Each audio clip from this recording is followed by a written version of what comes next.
Hey, Mark here. I have a big giveaway for you. I have the entire Yellowstone series on DVD, and I want you to win it. So, yeah, if you're interested in winning a DVD copy of the entire Yellowstone series, just shoot me a message and be like, hey, Mark, yeah, I would love that. Kevin Costner's in it. Taylor Sheridan's in it. Then Kevin Costner wasn't in it, but it's great. Cole Hauser, the villain from Too Fast, Too Furious, one of my favorite movies of all time. Cole Hauser's in it. So yeah, you want this box set. So if you're interested in winning a copy, just shoot me a message and let me know. The entire Yellowstone series is now available on DVD and Blu-ray. Dive deeper into the Duttons' origin story with over 19 hours of bonus content, including behind the scenes and featurettes with the cast and crew. Generations of blood have led to this. Yellowstone, the complete series. Own a piece of the legacy now on DVD and Blu-ray. Hello and welcome to Movies, Films, and Flicks. I am Mark Hoffmeyer, and joining me, Megan Hoffmeyer. Sarah Newworth, DJ Valentine, Billy Business, and Brendan Peters. This is Nani Boetes. This is Nathan Leahy. It's David Cross. It's Jake Lewitt. Norbert Morvan. It's Lisa Leahy. Joey Lewandowski. John Levingood. Professor Mike Dillon. Nick Riak. Niall Moore. Adam Youngblood Hunt. Eric Hoffmeyer. It's Johnny Nunn. Hello and welcome to Movies, Films, and Flicks. I am Mark Hoffmeyer, and joining me is a man who will be recording this episode from inside the freezer that's inside an abandoned Pizza Hut. It's John Levingood. Well, I guess that's better than waking up from a coma on a spaceship when you're not an astronaut. Hail Mary. Yeah, I just saw the trailer. Oh man, so how is it in there? I mean, it's tight, Mark. I'm not built for airplane seats, and I'm not built for that. Well, when you get back, you can go on the Drew Barrymore show and talk about it. Of course. I would love to see that. Just one day I turn on the TV. I don't even have cable, but I just randomly turn on the TV and then it's just you on the Drew Barrymore show. What's going on? And then I'll forget that like it's Drew Barrymore and not Ellen, and I'll come out and I'll do the dance and wonder why she's not dancing with me. And Drew's just going to stare at me kind of blankly. What's the show with the hallway dancing? There's a show where people dance in a hallway. And like you think it's Jimmy Fallon? I don't know, but you think it's that show, and then you think it's Ellen, and then you think it's Fallon, and you're like, oh, Drew Barrymore. And then she just keeps like touching your shoulder, and you're like, what's happening? Yeah, Drew Barrymore is very much like a therapeutic presence, or maybe she wants to be rather than she is. I'm not trying to criticize her. It's just I haven't seen a lot of the show. That's the vibe I get. You go to the talk about your movie, and then somehow you just share your life story about, your life in foster homes, and you're like, wait, how did this happen?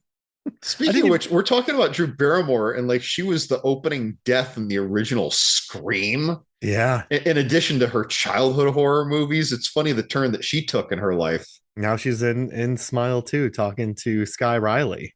Right, playing herself, not an actress. Smile 2 rules, Levingood. This movie, I've had a lot of fun revisiting it and researching it. And I've been doing a lot of work in my lawn, and I listen to the commentary and all the behind the scenes extras and just listening to it and then watching it and just what's interesting about Smile? It's such a simple idea that we talked about in the first episode. It gets a little convoluted. Someone smiles at you. You got 7 days. They kill themselves, blah, blah. So like, we're going to do another one. And I really did not see this coming. Like I don't like to have expectations, but I was like, this is Smile 2. What's this all about? I remember I went to a press screening. So I had none of my expectations. No reviews are out yet. I just went to it. And this thing knocked my socks off, and it still does. Do you feel the same way? It's a very, very impressive movie. And while on a very basic scale, I'll say that a lot of really fun, well executed, carefully curated jump scare movies, I would say the same right out of the gates, like Mama or Lights Out. Those movies are much simpler made than this.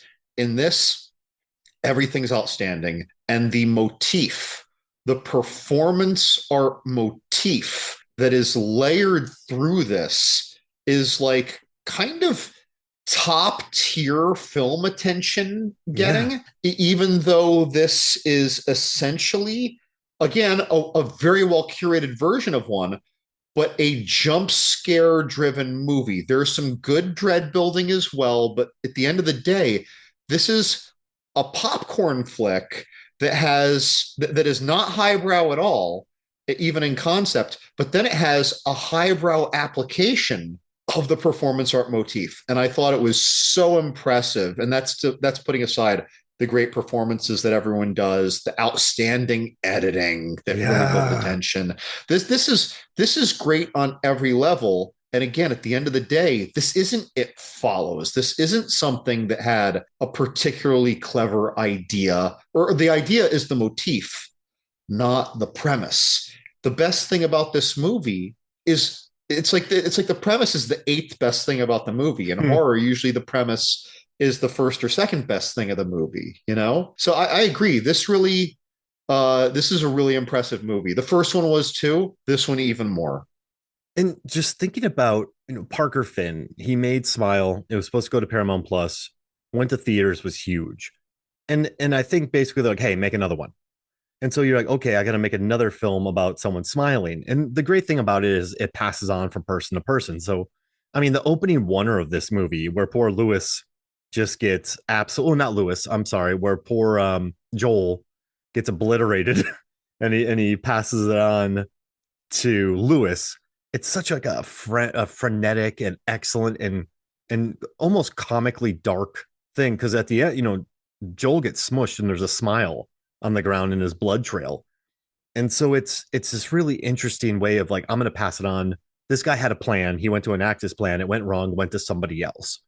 And I think that's really interesting about like how you're passing it on. And then you're kind of thinking to yourself, the first one was a psychiatrist. She had a lot of trauma. Like, what are you gonna do next? You can't do a doctor. I don't think you can do another not Joe Blow, but you can't do a ordinary person. I think because then it's kind of the same thing. So by passing on to Sky Riley, played by Naomi Scott, who had like 3 weeks to prep for this movie, which is insane because she comes across as a legitimate A-list pop star, which is in the costuming, it's gorgeous.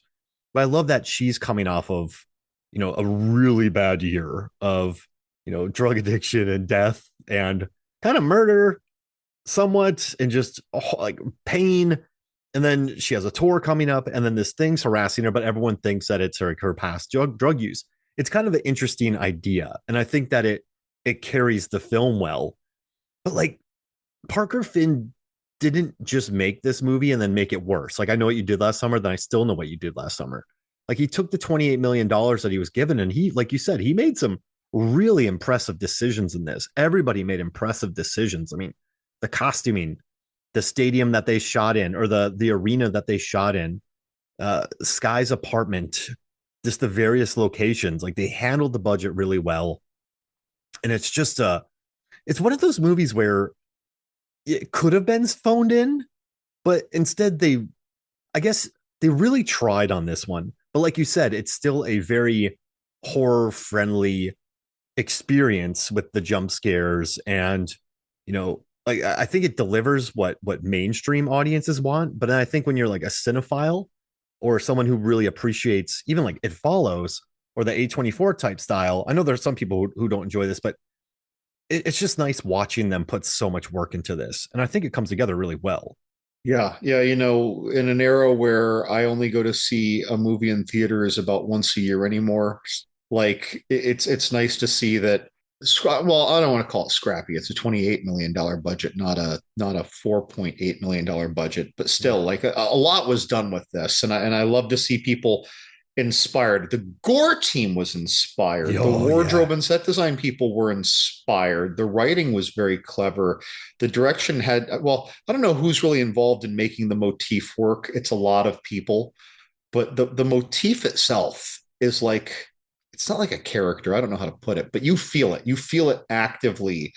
The zombie horde performance art thing that happens in her apartment with the people like Yeah. dance creeping towards her. Like this just, it's very pervasive. And boy, can I just, you talked about the car accident in the beginning, by the way, and there were two gore scenes in this that really like wowed the crap out of me. And one of them was that car scene, not for the abruptness of the strike, which often is, what makes these car scenes so powerful, but the remains. Oh my God, as the camera slowly is tracking the smile arc that you don't know is a smile arc, and you are seeing pieces of remains, and then it's panned out, but then you see the long, like it must be an 8, 9 foot long smear is the word that I will use of entrails before you see the torso separated from the so fragmented it's unrecognizable lower body. And then when Lewis takes his own life with a gym plate, oh my God, it's simultaneously brilliant in its brutal execution, but how they did the makeup or maybe it's computer enhanced, but just the visual of it. Oh my God, from strike to strike to strike. Just the first one with his horribly smushed nose. It was one of the most horrendously smushed noses that I've ever seen since the out of focus smushed nose from the third stomp by Ryan Gosling. And what was the movie Drive. where he's in Drive? Yeah, in the Yeah. elevator when he's but it's all out of focus, and you eventually see this, compressed skull. Like some of everything about this is so good. And of course, Lewis's performance being so manic.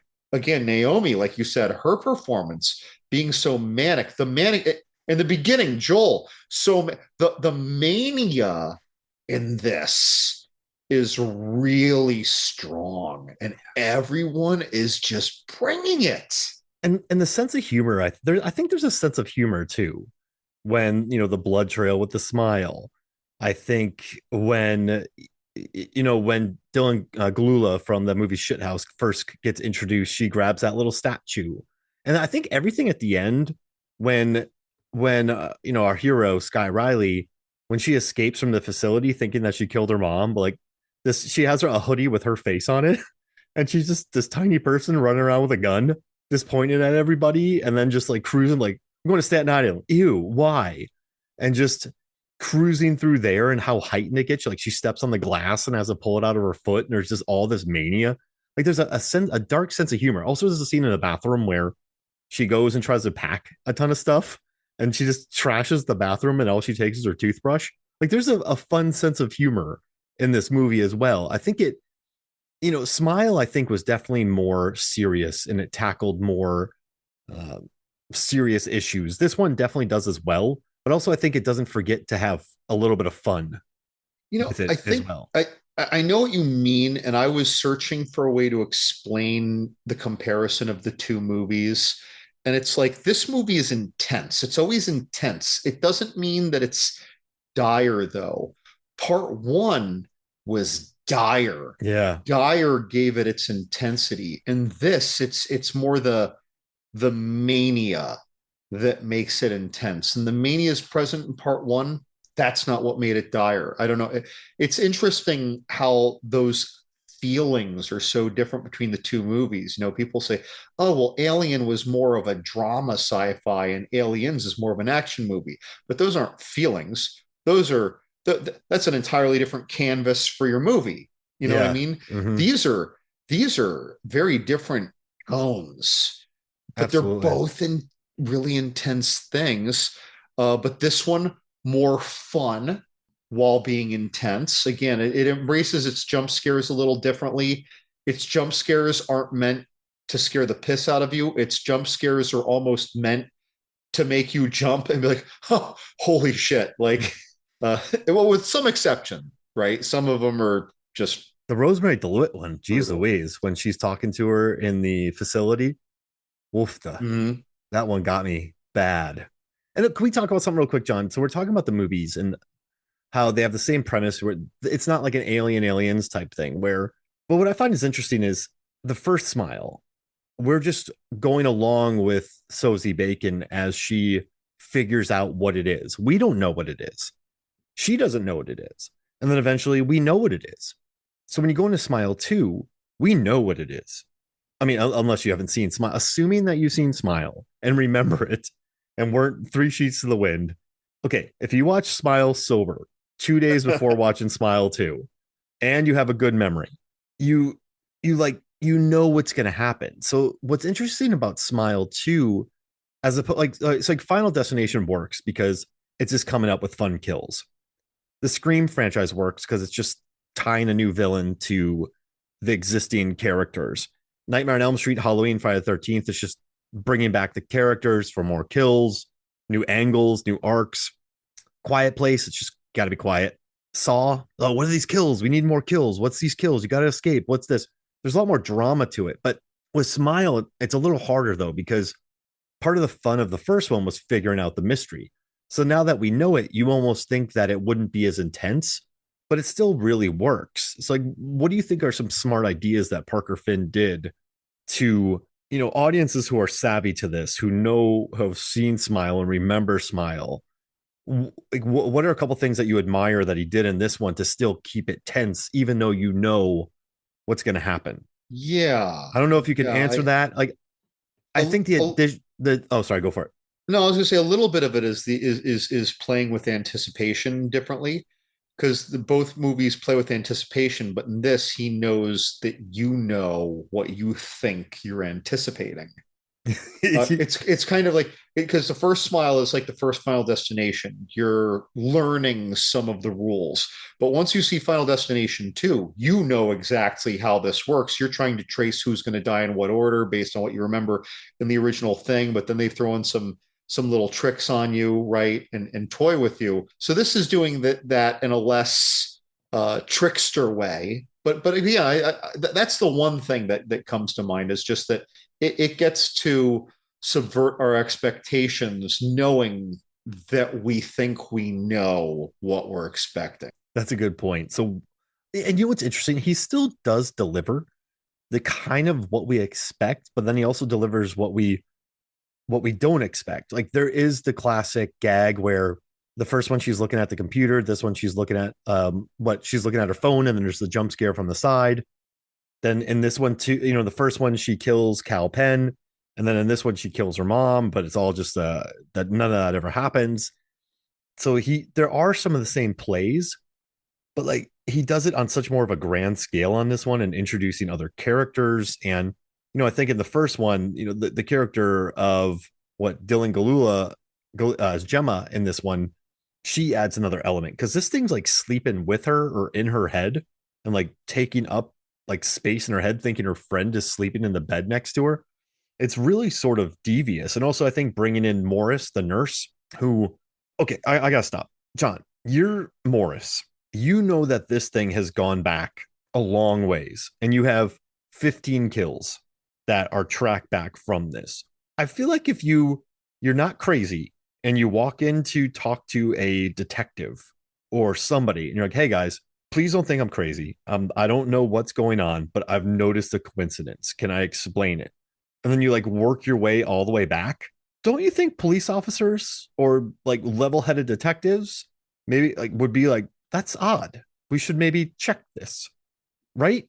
Or is that such a I think far-fetched they story? would, but because the connection is a non-physical being, it's a contagious supernatural entity. I think that's where it just gets lost, and there's no way for him to explain it in a way where there is an entity, because there's no evidence of this entity, because the entity is making its possessed fare do the things. And so I think that's where the disconnect would be. Yeah. And like, even if you shot somebody, that passes, yeah, that passes it on in front of somebody, and you're like, guys, watch what will happen. Like that's not really how it works, because nothing will happen to you then. So I guess it's pretty tricky, but I don't know. If you were a detective, John, and you saw this line, you're not a detective, but you're a reasonable human being. Would you not be like, hmm? Okay, wait. So if I was a detective and I discovered this in the way that the nurse did, Well, I guess Joel did as well, and he bought right, into it. right, No, let's say you're just a guy at a desk. You're a reasonable detective, and someone right? explains it to You, me, you are Morgan Freeman from Seven or I like Brad Pitt, that. one I of the like that. two. And someone comes in and just lays this out for you, and it's true. Like it's not, and they're lucid. Like, listen, this happened to my brother, and I've been tracking this. What do you think? What would you do? I think at the end of the day, though, again, you're connecting dots with an incorporeal entity, Yeah. and because there is nothing to evidence the connection other than what would look like a series of highly coincident outliers, no matter how unlikely the series of outlying connected incidents seems, you don't have anything to evidence it. There's no actual probable cause.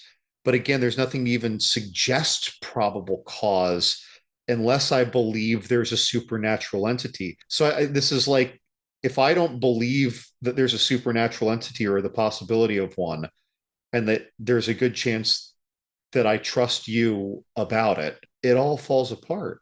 The thing is that I'd never sit through the whole thing anyway. That's the other thing. Because if you don't sell me on the first connection, when you can't connect them with anything other than a supernatural entity, I mean, don't I just kind of start not taking you seriously? What if you paid attention to it? 2 months go by, eight more people die from this same strain. Would that change your mind? So I mean, I when we're thinking about this as an analyst, like maybe, but you're really asking someone to believe you who's dealing with eight other cases actively as this is all going on. Yeah. So Well, they're not just paying attention to this. what if this guy came back 2 months later with, remember that person? This is eight down the line, still going on. Would you get a second, like, would you be like, hey, Murphy, come over here and like try to tell Murphy about it? Like, I what? mean, okay, you know what? I should play devil's advocate fairly because even though there isn't a good connection, this all looks so coincident that maybe I should say we should look into this and try and find the connection. I guess at that point, we're at the mercy of our nurse's ability to sell that well without wandering into supernatural territory. So if they would have to explain it to you perfectly. They couldn't come up to you and just be like, there is a horrifying demon that, I like what he says. He says that they systematically infect, possess, and then murder people. Uh, you know, like it feeds off bad shit in your head. It's a host. They kind of say stuff like that. You'd be like, it's a cosmic evil being. You just, yeah, okay. But if they just, what if they just walk in with a very interesting flow chart, like a good lookbook? That's that's very easy for you to absorb. And even if he said, listen, I can't explain this. I'm not saying it's anything, but this happened to my brother, and it's kind of an interesting coincidence. And then they just railed off 20 people that were connected all down the line, same exact time that it happens, a day or two later. I don't know, man. I just think I'd be like, that's a coincidence, but it's not. I don't know. But I So, mean, by the way, I'm not a legal expert or I guess a procedural expert in any way, but wouldn't this also be problematic in the grounded reality of the situation you're creating, that all these cases are closed cases probably?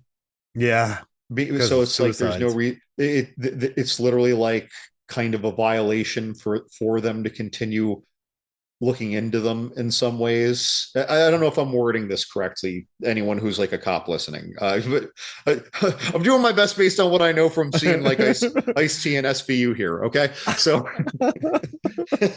but I feel like there's a very practical limitation there in that at least many of these cases are probably closed circumstantially, and so like there's not a justification for them to go look into this, try and accession new pieces of evidence. Again, cops, I hope you're not screaming at you're screaming at me, screaming at the screen or whatever with the things I'm saying. But I feel like there are a lot of hiccups in the practicality of this. Yeah.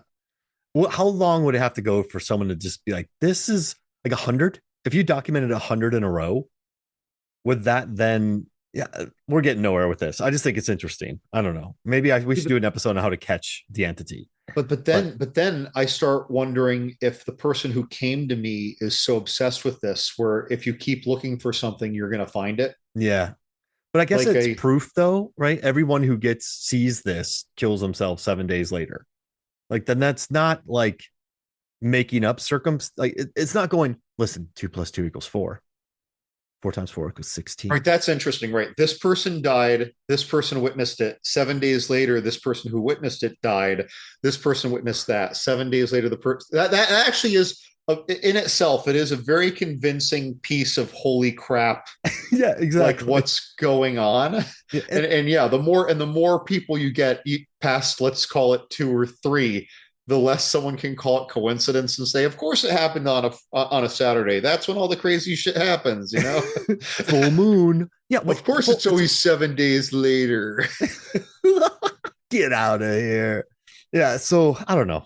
This was something I wanted to cover with you. Now, real quick. No, Uh, no, it's an interesting thought process though, because I'm sure it's like there are going to be a lot of viewers who think things like that when they're watching these movies. Um, so you have a line of 100 people. Well, because one guy broke the chain by murdering someone in front of that person. But I'll be like, listen, I have 100 people. They witnessed a murder. 7 days later, they died. The person who witnessed their death 7 days later, they died. The exact same thing for 100 people. that's Like I that have that here are all the cases. Here's the dates. It's a Saturday to Saturday thing. it's it's like I'm not making it. This isn't deep state. Like I'm not a hacker. This isn't dark web. These are things you can find online. This is all fact. and then Danny Glover is listening to your story and just says, "I'm too old for this shit." One movie after another. Clint Eastwood starts, you think you're funny? Entity? Huh? His smile? Oh gosh. That'd be funny. Like one of they're Dirty Harry movies, but he's chasing the smile entity instead of a serial killer. That could be a good movie right there. Now, John, does Naomi Scott okay, real quick, does Smile 2 belong in the horror sequel Hall of Fame? And second question, is it a first ballot inductee? Okay, first part of the question, yeah, I'd say so.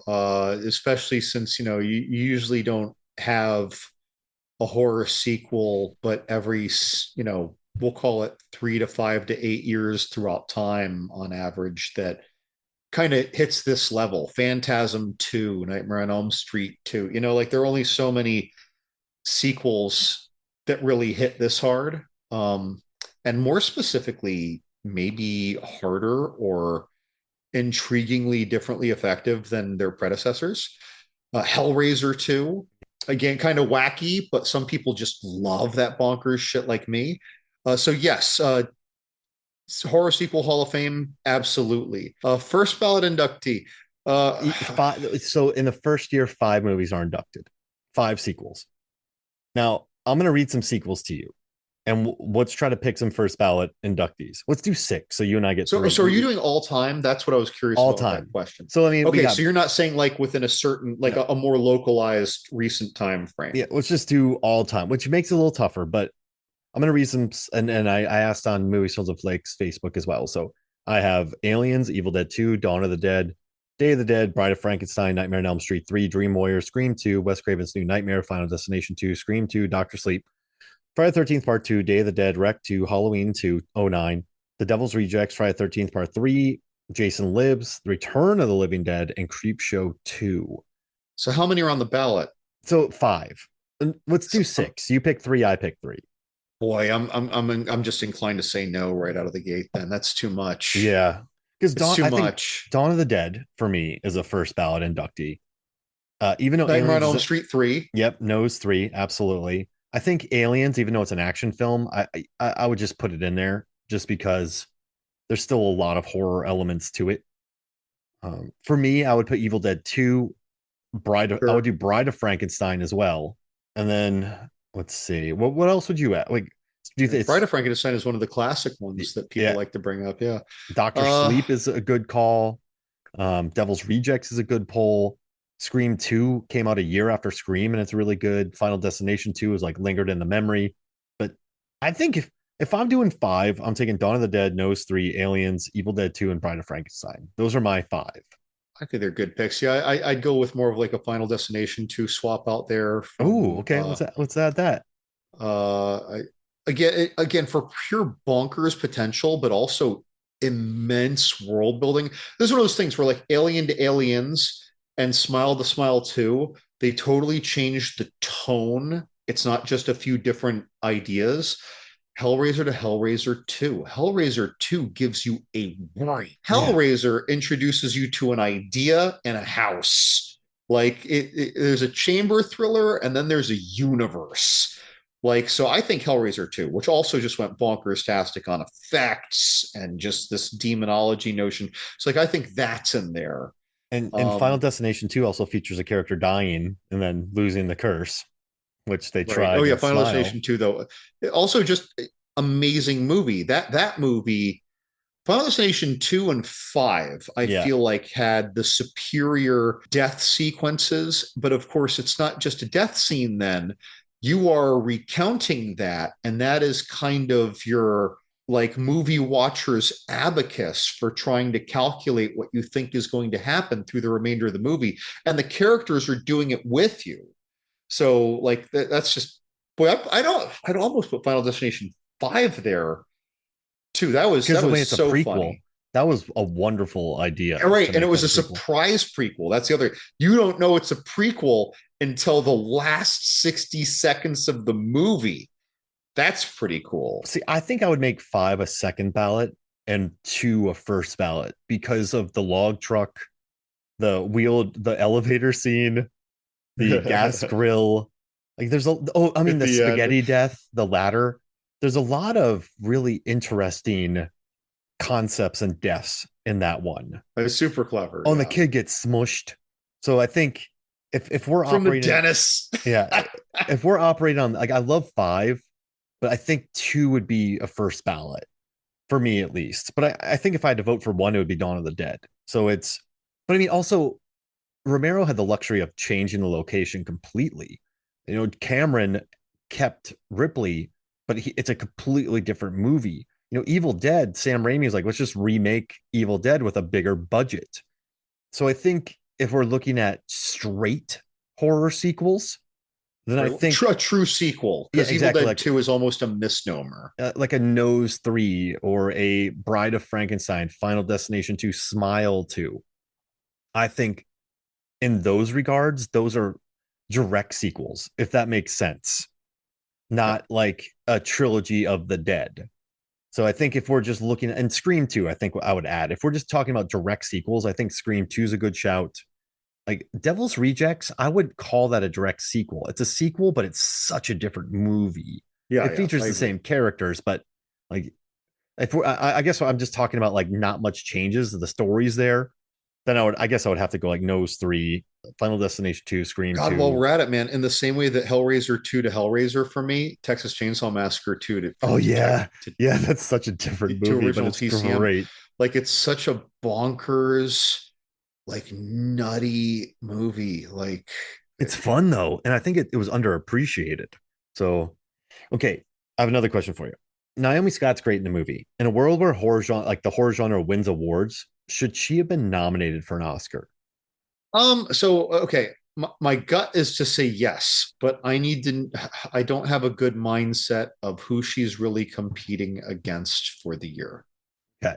So let's look. 2025. But my gut is to say she should absolutely, at the very least, be in the conversation. And if the rule is there's only five, I'm going to say like, okay, I got to see the list. But probably, I'm going So to we had say Fernanda Torres from I'm Still Here, Demi Moore from The Substance, Carla Sofia Gascon from Amelia Perez, Cynthia Erivo, Wicked, and Mikey Madison from Anora.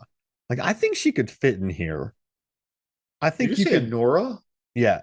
Mikey won the Oscar for Anora. We're calling that a horror movie? No, no, no. I'm sorry.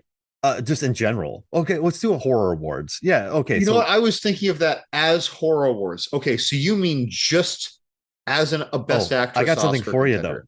This is who I think she would have been up against if we're just doing horror. Do you want to hear who I think it Well, would be? she would have been against both actresses in The Yeah. Substance, So if we're doing best actress, which that's or really hard to actor or delineate. whatever. Yeah, best actor, best performance. So for me, like I'm looking at like Hugh Grant, he's great. But if I'm looking at just like the female side of the bracket of the actors, we have Micah Monroe and Longlegs, who I thought did a lot more than people recognize. Naomi Scott Smile, Nell Tiger Free from First Omen. I think she's the biggest competition. Then there's Lupita Nyong'o, who is awesome in A Quiet Place Day One. You have Lauren Lavera from Terrifier 3. In Heretic, you have Sophie Thatcher and Chloe East. In Mads, you have Lori Pavey. Substance, you have Demi Moore and Margaret Qualley. But I would give it to Naomi Scott over. I mean, Demi Moore's great. Shoot, she would at least be nominated. Demi Moore was great. Boy, that movie. Thank God that got some Oscar nods because that Yeah, that was yeah. that was that that's it. That kind of like Smile 2, by the way. Not so much in the performance art, but in the kind of design and aesthetic, everything beautiful, the fashion, the lighting, the color schemes, the set design. That was another movie that people just poured all into. Yeah. So I was reading an interview from the director of Dangerous Animals, Sean Byrne, who did The Loved Ones, The Devil's Candy, which I love, and Dangerous Animals. He was talking about how the horror world right now is kind of feels like the 1970s, and he referenced The Substance and a bunch of independent horror films. But then he brought up Smile 2, which is a Paramount production that got worldwide distribution on a lot of screens. He's like, "Did you see that?" He's like, "They took a lot." He's like, "They made that thing look amazing for a Paramount horror sequel." And I guess that's kind of what I love about it, right? So I think The Substance was this kind of indie made film by Coralie Fargeau, who's incredible. But I guess the fact that Smile 2 still plays the way it does is a kind of a it's like a it's a really interesting testament to Parker Finn making a visually interesting, dynamic film that also appeases to the mainstream. I mean, it made a lot more money than The Substance. It made a ton of money.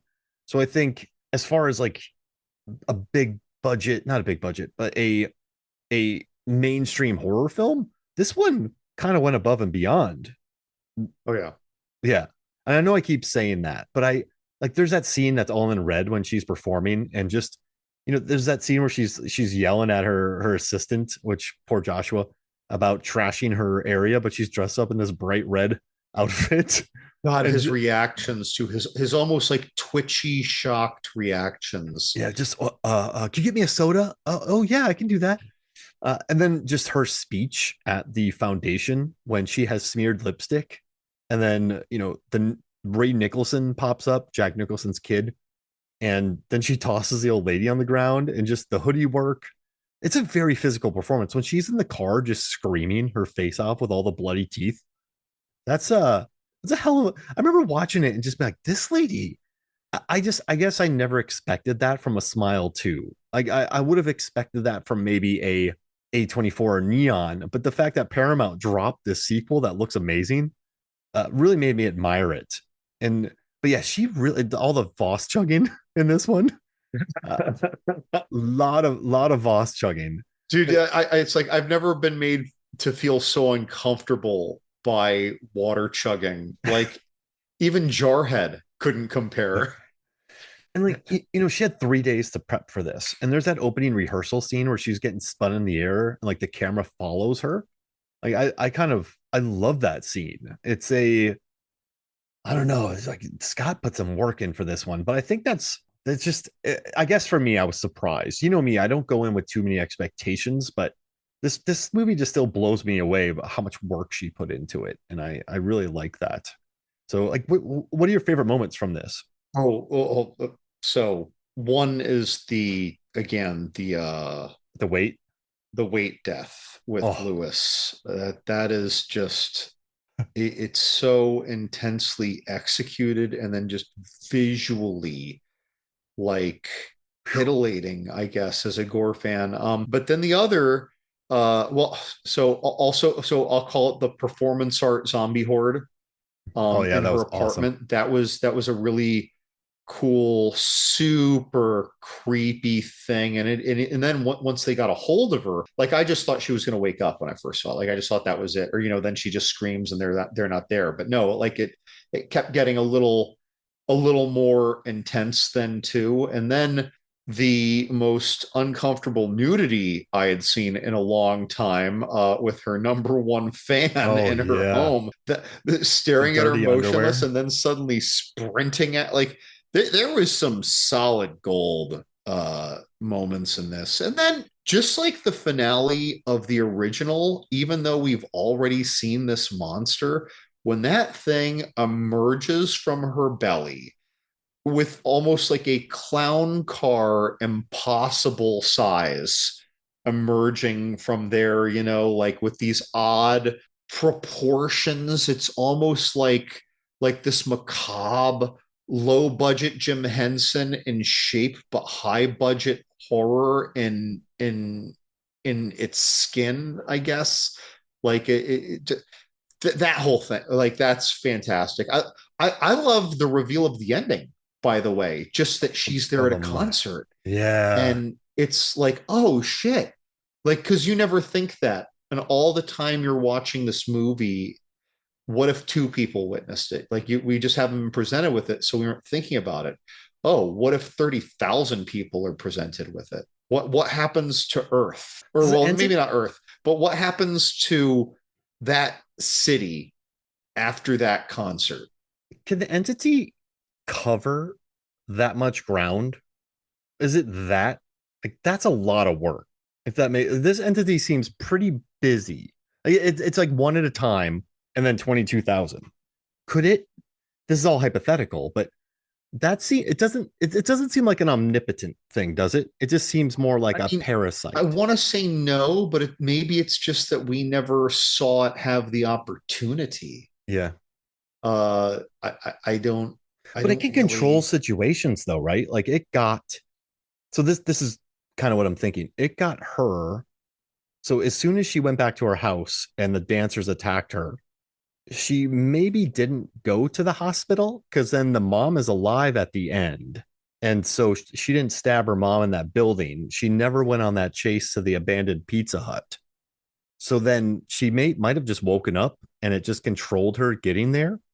I guess if it wanted to do that before, it probably could have gone to a mall or does that make sense? Like it could have gone somewhere public and I gotten mean, 10 people, sort of, but public doesn't necessitate that everyone within eye 22,000. shot is actually going to be watching. Yeah, If you that's did true. this in the middle of the grand court of a mall, dude, nowadays people just go about their business. I, I can't, but I actually heard a horrible story. This is actually from my wife that someone she knew in high school was beaten to death in a parking lot in broad daylight at like a strip mall, and no one did anything.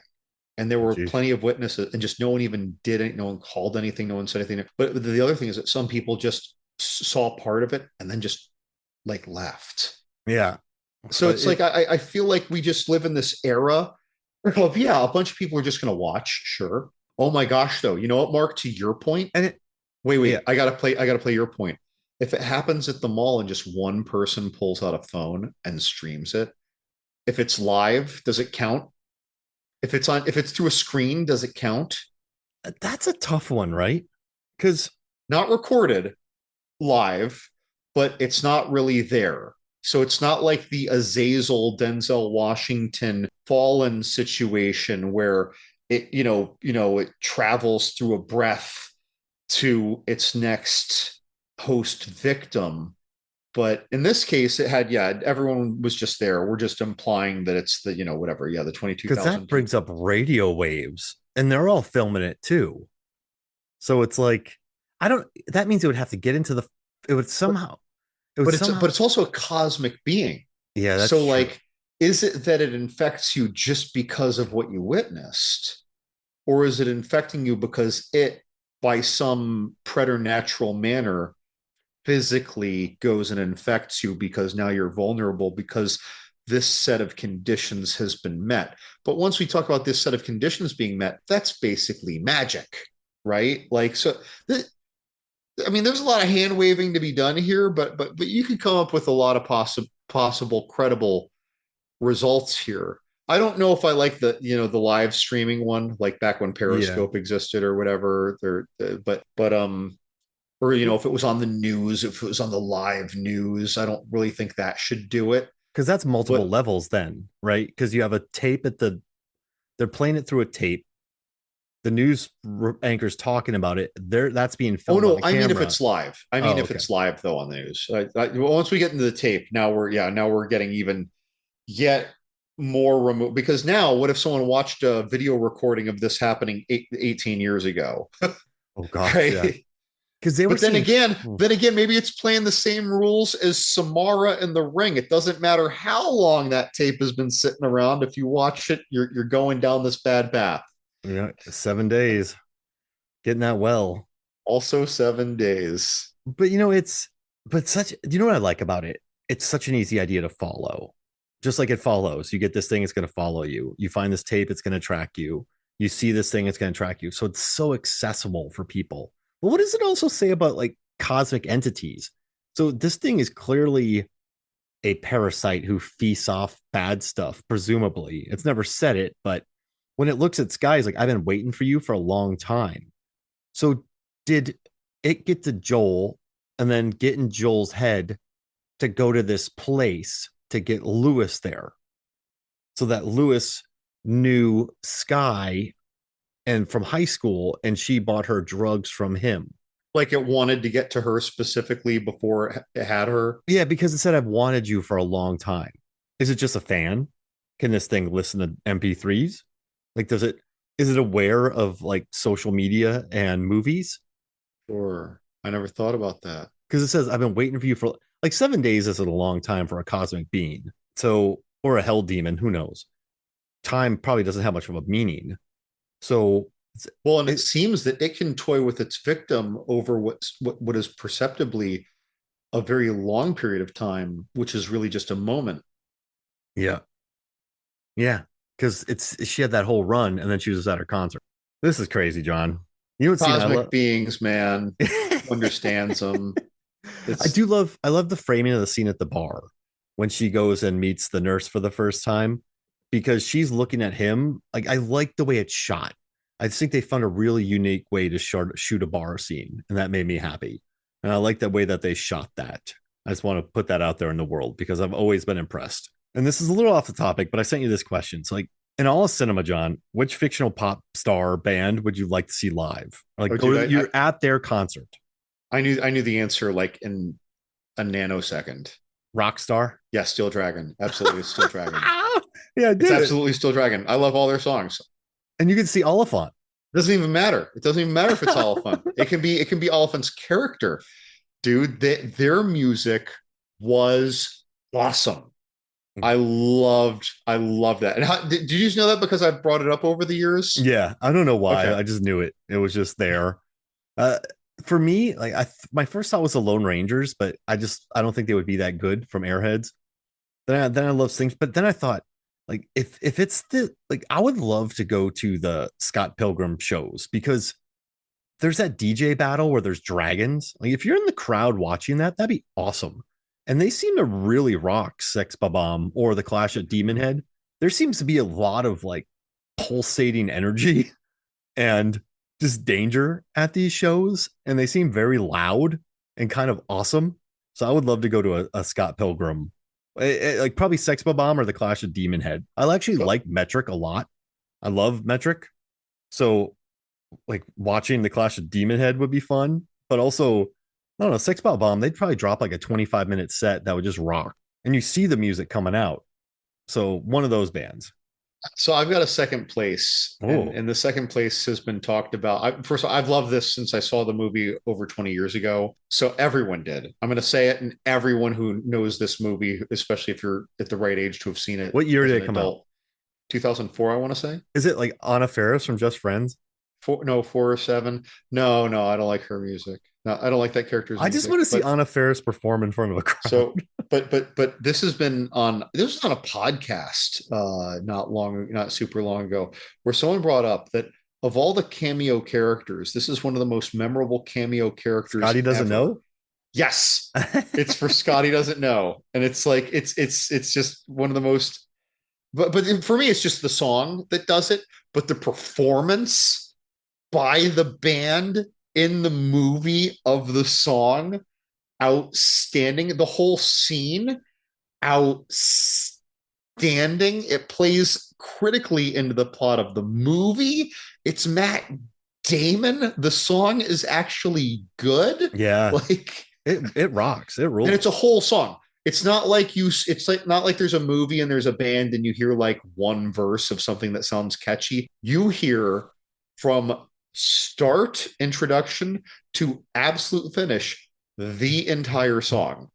And I think that's awesome. And the singer actually has an arc during the song because he's like, Scotty doesn't know, but Scotty has to know. Like he wants to tell Scotty at the end because he really likes Fiona.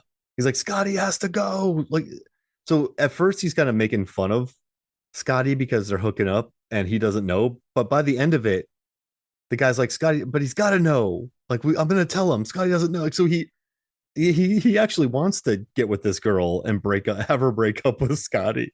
Like, I like that there's even like a character arc for the singer in this song. I love it. And then John, okay, real quick, 2024 horror. I have a theory. Now there are other good years. Like 87 is a good year because it has Evil Dead 2 and Nose 3. 88 is also a very good year. 81 is an excellent year. But for sequels, Smile 2, you could add Terrifier 3, The First Omen, Alien Romulus, Nosferatu, A Quiet Place Day 1. You know, like Beetlejuice, Maxine. I know there's Salem's Lot and Strangers Chapter 1, but there were some pretty good prequels, sequels, and remakes in 2024. Okay, I don't like that you included Beetlejuice in that. But that just made 200 million. That's why I had to toss it in there. That should have lost $8 instead of making anything. That was horrible. If you took, okay, let's say this, Smile 2. All right, so I'm gonna do this. Smile 2, The First Omen, which shocked me with how good it was. Oh my gosh, No Tiger Free is incredible. Nosferatu, Alien Romulus, which I think was a smart rebootquel / sequel. And then I guess we could either toss in Quiet Place Day 1 or Terrifier 3. But those 5 just sequels. Yep. We're in such a different world for sequels now because, you know, as much as I love Hostel 2, Final Destination 2, Saw 2, Friday the 13th Part 3, Nose Part 5, this was a good year for, you know, First Omen, incredible prequel. Terrifier 3, strong third film. Smile 2, second film. Quiet Place Day 1, prequel, third film in a franchise. Alien Romulus is, let's see, the 7th film, if you exclude AVP. So then that's a pretty, like, really good prequel, remake, rebootquel. So I think Nosferatu was genuinely good. So I think if you took these 5 and you could swap them out for whatever else you want, like you could swap out Terrifier 3, Quiet Place, whatever you want. If you put them up against any other year, I think Nose 3 and Evil Dead 2 are really good 1-2 punch. But if we're talking depth of the like starting top 5, this is that a pretty same good year one. had Phantasm 2. Oh no, that was 88. Never mind, that was 88. 1987 horror sequels. But I don't know. That's just my theory. I just want to put that out there in the world. I mean, super strong year.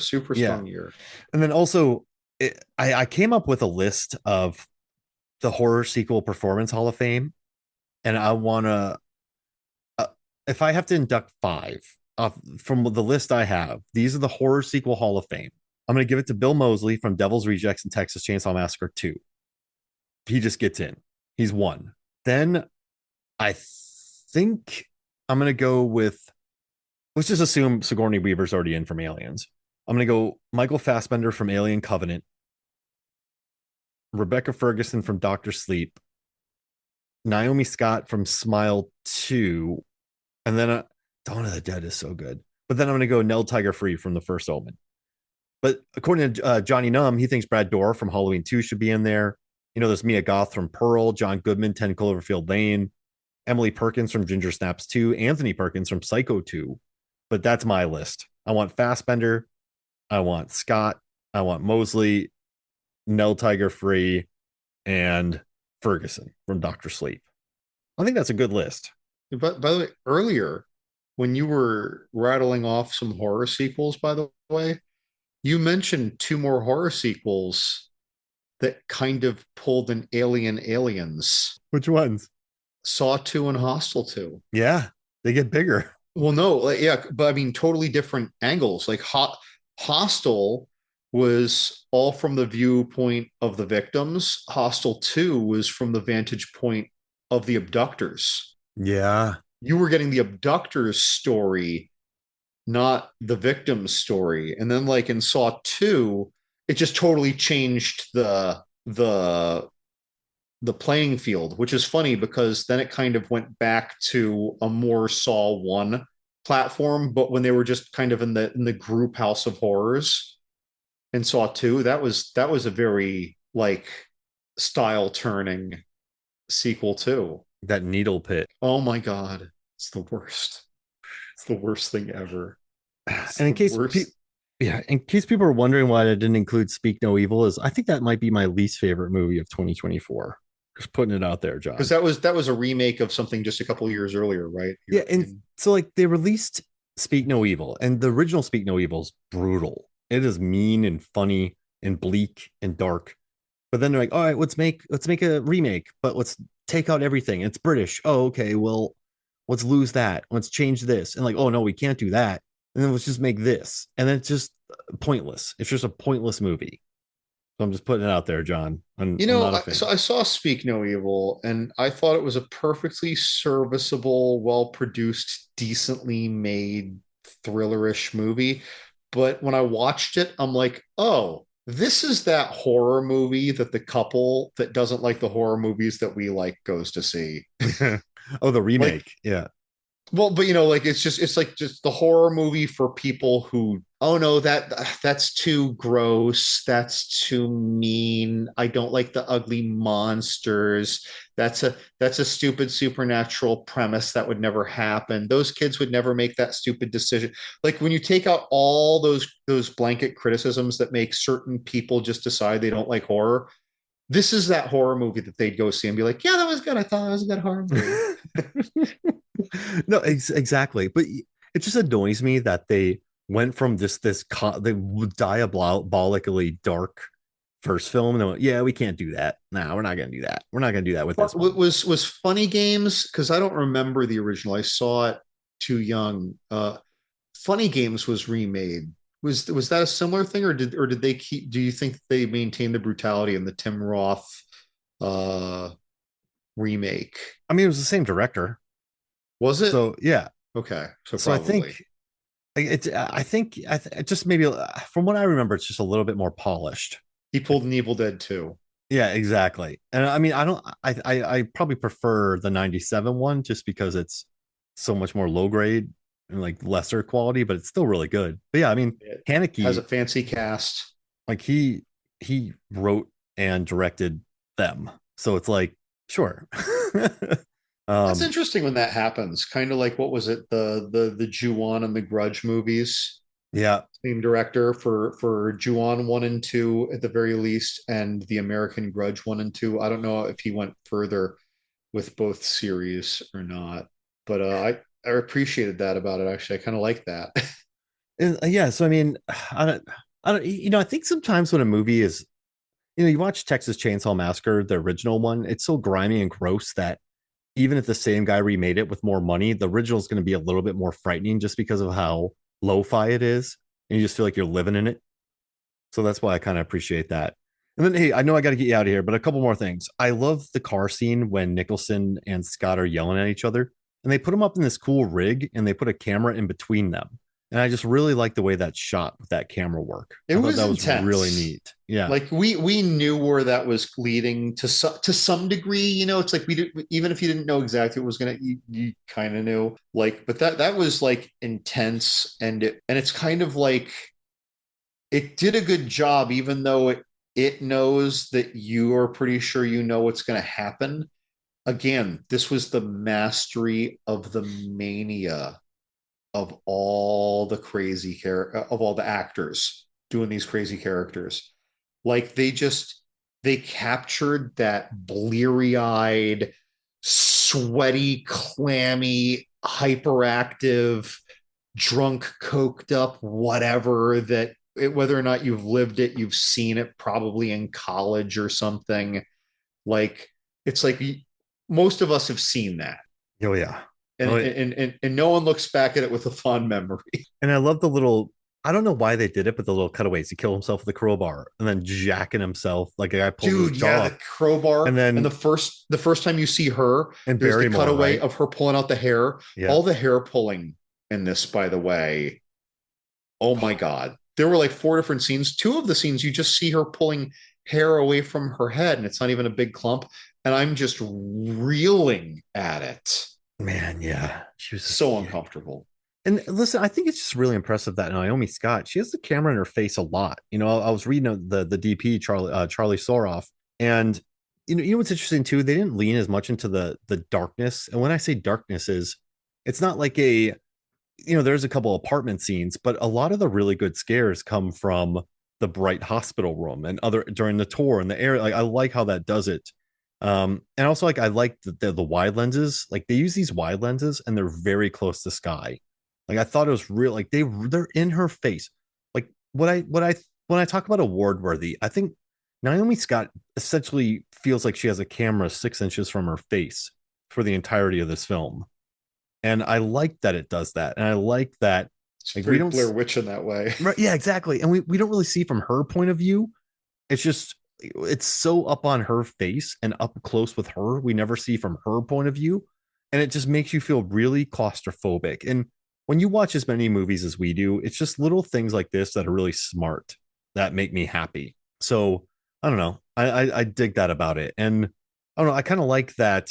Like, what Parker Finn wanted was he wanted to take something that was, in his words, shiny, fun, and exciting, like the life of a pop star, and he wanted to make it feel cold, frightening, and almost alien. And I thought that was really interesting. Just she's like falling down, she's making these horrifying speeches, and that one guy's just like, "What about the tour? You got to get the tour going." And then her mom's like, "We need this tour. We got to get this tour." And this lady's pulling her hair out. I just thought that was really interesting. And also, they stayed in New Jersey to shoot this. They shot a lot of it in New York, New Jersey. Brought back the same crew. Uh, I don't know. I just think this was a really interesting film. And Alec Gillis is the guy who did Alien 3, the what amalgamated dynamics, and so he was actually on set for this one with the giant creature that you're talking about. So I don't know, it just seemed like everyone was cooking on this, and they brought in some really interesting actors too. Like I love Dylan Galula from Shithouse, Rosemarie DeWitt. This is her first ever horror movie. I think the casting of Ray Nicholson is, you talk about nepotistic casting, but his dad's known for his smile, so why not bring in his son who has a smile like that? So I don't know. I really dug it. It's a smartly made film, and I'm glad it made a lot of money, and I'm glad we talked about it. I I don't think it's her first horror movie. Let's see, She was I know she was in something and I reviewed it. We might have even talked about it. because on the commentary he was like her first ever horror movie. Hey, The Odd Life of Timothy Green. You can see me in a movie. Poltergeist. Oh, she was the Her wife. and Sam Rockwell, right? It was her and Oh Sam Rockwell. yeah, okay, that movie. So yeah, that was her. Okay, so then yeah, she did Poltergeist in this. I Well, don't that's a know if good. there was anything else, but that's what comes to mind for me. Well, she definitely stepped up because Yeah, that Poltergeist remake wasn't a good yeah, that one kind of crushed my soul. remake. Yeah, that wasn't great. That Uh, hurt. anything, anything else you want to cover? No, I think we really covered it, man. Intense movie. Not a highbrow horror movie, yet a highbrow filmmaking. Right. How would I say it? It was made highbrow, but it's not a highbrow movie. It Exactly. it's so thoughtful and I don't want to say curated because that can lead someone to think that it's a little overdone or something. It's just this is a really cool movie to see, and I think it's very accessible for any kind of horror fan, even if you're like a popcorn horror fan. It's not as fun as Lights Out, but like I feel like this is something that just about there are some very brutal scenes, Yeah. but I do feel like this is the kind of horror movie that in general anyone can approach uh, and be impressed with. No, So that boy, everyone did so well. Everyone. when Ryan Coogler was talking about Sinners, he said that he wanted to make a Michelin type meal at a McDonald's. And I think it's an interesting way of saying that Parker Finn made a big budget, not big budget. He made a studio like audience pleasing horror film that still tastes a little bit like a Michelin star meal, if you know what I mean. Like he made a movie that feels like kind of like a film. And I like that. I like that when people I like when, Crawl or Deep Blue Sea or this. Like I love when people put some really interesting thought into a popcorn movie. And I think, Cameron's probably the king of that. But I just like it when it comes from like a Smile 2 or a Crawl, when you're just not expecting that from it. So I Mhm. dig it. I love it. This movie rules. I won't make you do a draft, John, because we talked about a lot of different things. But where can people find you? John's Horror Corner. Google it, and I'm on all the social media that I'm not too old for. I'm gonna Google you right now. John's Horror Corner. Oh man, he's everywhere. Yeah, there Even it on is. Movies, Films, and Flicks. There's Jiggy's Horror Corner. Jiggy, as in Jigsaw? Yeah.